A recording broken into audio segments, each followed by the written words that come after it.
इसमें हम बात करने वाले एचटेट पीआरटी का जो 4 दिसंबर 2022 को 3 बजे का जो एग्जाम था उसमें जो मैथमेटिक्स के क्वेश्चन आए हुए थे, तो उसके क्वेश्चंस के आंसर के थोड़ा डिस्कस करेंगे। तो कैलकुलेशन बेस्ड क्वेश्चन है, वो ही मैं सोल्व करने वाला हूँ। तो क्वेश्चन देखिए, एक खंबे की ऊंचाई 15 मीटर है, इसके ऊपरी सिरे से एक तार बांधा हुआ है जो भूमि से 7 डिग्री का कोण बना, तार की लंबाई क्या है। यानी कि इस तरीके का क्वेश्चन है।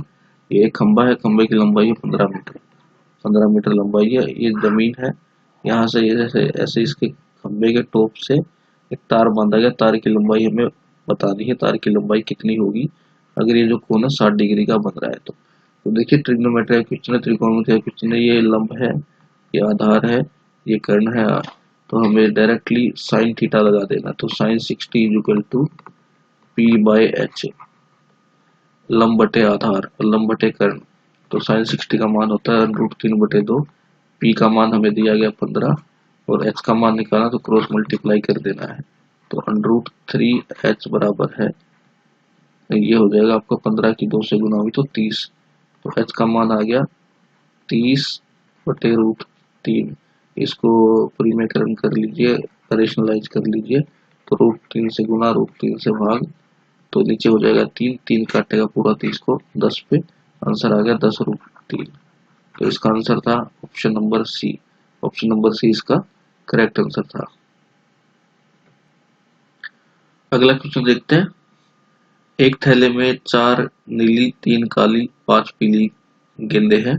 अगर रैंडमली 2 बॉल निकाली जाती है तो बताइए दोनों बॉल जो है एक ही रंग की निकले, इसकी क्या संभावना है। तो एक्चुअली परमुटेशन और कॉम्बिनेशन का क्वेश्चन है।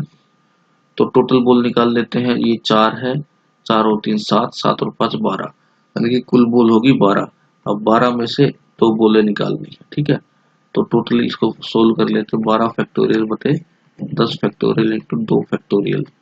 तो 12 गुना 11 बटे 10 फैक्टोरियल बटे 10 फैक्टोरियल बटे इंटू 2 फैक्टोरियल। 2 फैक्टोरियल मतलब 2, 3 10 से 10 कटा, 2 ने इसको काटा 6 पे, तो 6 की 11 से गुना तो 66 आ गया। यानी कि नीचे तो 66 रहेगा, वो तो है ही सब में। यानी कि ऑप्शन नंबर 3 तो गलत हो गया, ठीक है। आगे चलते हैं।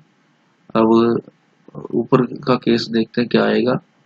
और ये है, या तो 4 नीली में से 2 निकल जाए, जमा 3 काली में से 2 एक जैसे निकल जाए, जमा 5 पीली में से 2 एक जैसे निकल जाए। तो 4 फैक्टोरियल बटे 2 फैक्टोरियल इंटू 2 फैक्टोरियल, जमा 3 फैक्टोरियल बटे 2 फैक्टोरियल इंटू 1 फैक्टोरियल, जमा 5 फैक्टोरियल इंटू 3 फैक्टोरियल बटे 2 फैक्टोरियल।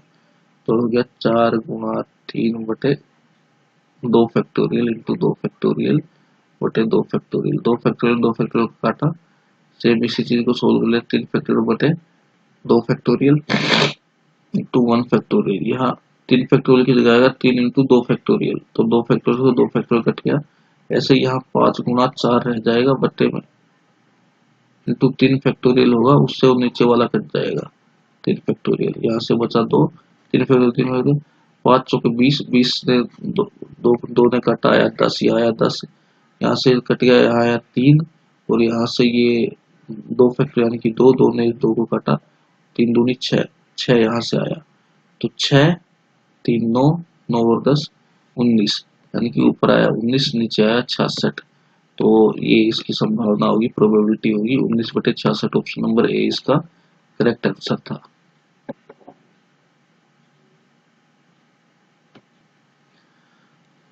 अगला क्वेश्चन देखते हैं। अगला क्वेश्चन जो है थ्योरेटिकल क्वेश्चन है, इजी क्वेश्चन है। एक वृत्त में व्यासों की संख्या कितनी होती है, यानी कि number of diameter in a circle. Suppose कीजिए एक सर्कल है, ठीक है। तो इस सर्कल में एक केंद्र होता है, केंद्र से गुजरने वाली लाइन, उसका जो दोनों परिधि से जाके मिले उसे व्यास बोलते हैं। तो एक एक सर्कल में यानी कि एक वृत्त में अनलिमिटेड, अनगिनत व्यास हो सकते हैं। ये केंद्र से गुजरने वाली लाइनें, एक बिंदु से कितनी लाइनें गुजर सकती है, एक पॉइंट से अनलिमिटेड लाइंस गुजर सकती है, अनंत। तो इसका ऑप्शन डी इसका सही था। Option number B infinite. Option 4। अब अगला क्वेश्चन नंबर जो 95 है उसको देखते हैं। हमें बोला गया है इफ मीन मोड, मीन दिया गया है 74, मोड दिया गया है 29, हमें मीडियन बताना। तो देखिए इसका फार्मूला होता है कि मोड जो होता है वो होता है बराबर होता है 3 मीडियन माइनस 2 मीन, ये फॉर्मूला होता है। तो मोड दिया गया है 29, मीडियन हमें निकालना है, मीन दिया गया है 74। अब 29 बराबर है 3 मीडियन, अब 74 का डबल हो गया 4, 148। 148 इस तरफ गया तो 129 में जुड़ा, तो ये कितना हो गया 177 हो गया। 177 हुआ बराबर है 3m, ये इसने 3 ने काटा, ये 3 5 जा 15 और 3 9 जा 27, 59। तो इसका आंसर आ गया आपका ऑप्शन नंबर बी, इसका करेक्ट था। मीडियन की वैल्यू आई थी 59। अगला क्वेश्चन देखते हैं, मेंसुरेशन का क्वेश्चन है। हमें दो कोन दिए गए हैं, उनका ratio volume of two cone is 1/4 and diameter are in ratio 4/5। हमें उनके हाइट का रेशियो निकालना है, यानी कि एक शंकु है, एक दूसरा शंकु है, दोनों की जो वॉल्यूम है, आयतन है, उसका हमें दिया गया है, ये क्या बोलते हैं अनुपात दिया गया है। तो एक दोनों का अनुपात दिया गया है हमें 1/4। तो वॉल्यूम कितना होता है, कौन का होता है 1/3 पाई आर स्क्वायर एच। तो बड़े को मैं कैपिटल्स में दे देता हूँ, 1/3 pi capital R square H equal to 1/4, यानी कि हमें गिवन है। तो एक इससे ये गया, इससे ये गया, तो यहाँ से हमें एक समीकरण मिल गया सिंपल सा कि आर स्क्वायर बटे कैपिटल आर स्क्वायर बटे एच का मान 1/4 है। अब हमें दिया गया है कि जो ये है ना व्यास है, जो उसका अनुपात है 4/5। तो व्यास का जो अनुपात रहेगा, यानी कि डायमीटर का जो अनुपात रहेगा, वो ही अनुपात उसका त्रिज्या का रहेगा, क्योंकि त्रिज्या जो है, जो रेडियस है, वो डायमीटर का हाफ है, यानी कि 2r जो है वो डायमीटर के बराबर होता है। तो रेशियो पे फर्क नहीं पड़ेगा, क्योंकि ऊपर भी डायमीटर ये 2r है, नीचे भी डायमीटर 2r होगा। ठीक है, तो 2 से 2 कट जाएगा, कोई फर्क इस चीज से पड़ना नहीं है। तो स्मॉल आर का भी रेशियो वही रह जाएगा। तो यहाँ मैं रखूंगा, अगर यहाँ मैं r/r का मान 4/5 रख देता हूँ, तो उसका स्क्वायर होगा तो 16/25 हो जाएगा। और h/h मेरे को निकालना है, ये 1/4 है, तो इसको यहाँ ही छोड़ते हैं। 25 उस तरफ एक के पास जाएगा गुना में, तो 25 हो जाएगा, और ये जो 16 है नीचे आएगा, 4 से गुना में तो 64 हो जाएगा।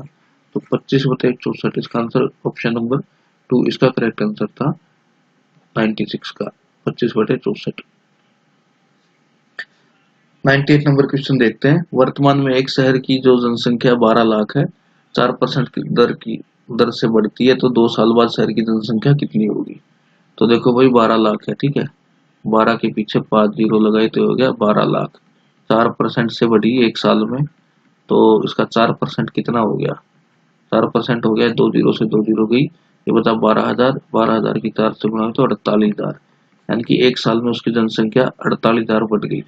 यानी कि अगले साल उसकी जनसंख्या कितनी होगी, 12,48,000। 12,48,000 उसकी जनसंख्या होगी। अगले साल फिर 4% की दर से बढ़ेगी।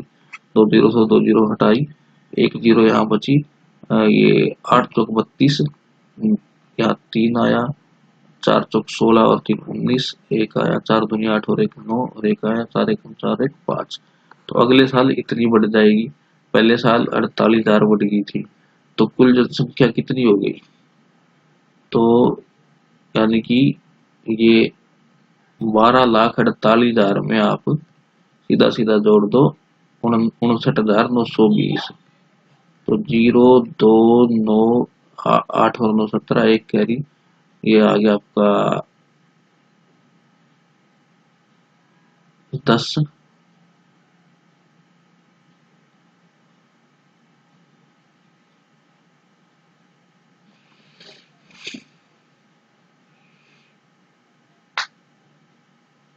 ये यहाँ 59 ना होगी, ये यहाँ 49 ही रहेगा, ये 49 है, 59 नहीं है, क्योंकि यहाँ जब ये 4 से ये 1 की गुना हुई, तो 4 से 2 की गुना हुई तो 8 आया, 8 एक वो कैरी था तो 9 हो गया, 4 एकम 4।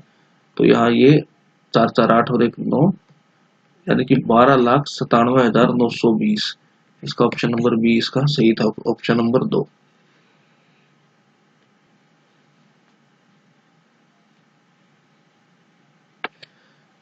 क्वेश्चन नंबर 99 देखते हैं। तो अलजेब्रा का क्वेश्चन है, सिंपल क्वेश्चन है, थोड़ा देखने में खतरनाक लग रहा है लेकिन है नहीं।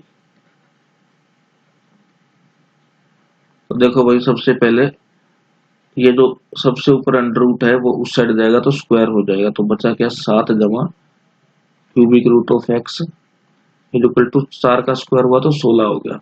अब ये जो 7 है यहाँ जमा में उस तरफ जाएगा तो 16 में से माइनस हो जाएगा, तो 16 में से माइनस हुआ तो उस तरफ बचा केवल 8। अब सॉरी 8 नहीं बचेगा, 16 में से 7 माइनस हुआ तो 9 बचा। ठीक है, अब यहाँ एक क्यूबिक रूट है, उस तरफ जाएगा तो क्यूब हो जाएगा, तो क्यूब होगा तो 9 गुना 9 गुना 9 यानी कि 9 81 गुना 9 729 इसका आंसर होगा, ना कि 27। तो इसका थोड़ा चेक कर लीजिएगा, ये 729। एक हेप्टागन है यानी कि सप्तभुज है, उसके सभी इंटीरियर एंगल का जो सम रहता है कितना रहता है। तो देखिए इसके लिए सिंपल फॉर्मूला होता है n-2 into 180 is equal to ये है सम ऑफ ऑल इंटीरियर एंगल। तो यानी कि n होता है भुजा, भुजा कितनी है, भुजा है 7, हेप्टागन है सप्तभुज है, 7 में से 2 गया आया 5, 5 को 180 से गुणा कर दिया तो आ गया 900, 18 पंजे 90, तो ये आ गया 900। इसका ऑप्शन नंबर डी सही था, चौथा ऑप्शन इसका सही था, आंसर आना था 900। अगला क्वेश्चन देखते हैं। इसमें बोला एक संख्या का 30% दूसरी संख्या के 1/6 के बराबर है, दोनों संख्याओं का जो जोड़ है 140 है, बड़ी संख्या का मान बताओ। तो देखो इसको ऑप्शन से करते हैं। ठीक है, दोनों संख्याओं का योग 140 है, बड़ी संख्या बतानी है। मान लीजिए मैं बड़ी संख्या 50 मांग लेता हूँ, तो छोटी संख्या कितनी हो जाएगी 90 हो जाएगी, छोटी संख्या 90। लेकिन ऑप्शन में बड़ी संख्या पूछी थी, तो बड़ी तो 50 हो नहीं सकती, तो ऑप्शन गलत हो गया। अगर मान लीजिए बड़ी संख्या 60 है और दोनों संख्याओं का जोड़ 140 है, तो छोटी संख्या कितनी होगी, छोटी संख्या होगी आपकी 80, क्योंकि तो बड़ी बन गई, तो ऑप्शन नंबर 3 भी नहीं हो सकता। अब बचे दो ऑप्शन 110 और 90, तो दोनों में को बारी बारी देखते हैं। अब देखिए मान लीजिए 110 इसका करेक्ट आंसर है। ठीक है, तो 110 अगर बड़ी संख्या है तो छोटी संख्या कितनी रहेगी 30 रहेगी। एक संख्या का 30%, 110 का 10% बना 11, तो 30% बना 33, और दूसरी संख्या का 1/6, तो यानी कि 1/6 तो इसका हो पाना मुश्किल है ना, कुछ डेसिमल में आ जाएगा, पूरा पूरा नहीं कट रहा, और ना इसका 1/6 हो पाना मुश्किल है। तो आंख मिच के आप ऑप्शन नंबर डी पे जा सकते थे, इसका 90 आंसर ठीक आएगा। अब देखते हैं किस तरीके से। भाई बड़ी संख्या 90 होगी तो छोटी ऑटोमेटिक 50 हो गई। अब 90 का मैं क्या करता हूँ, 90 का मैं 1/6 करता हूँ, तो आया 15, और 50 का मैं निकालता हूँ 30%, 50 का 10% हो गया 5, 30% हो गया 15, तो ऑटोमेटिक हो गया। ऑप्शन नंबर इसका 4 इसका सही आंसर था।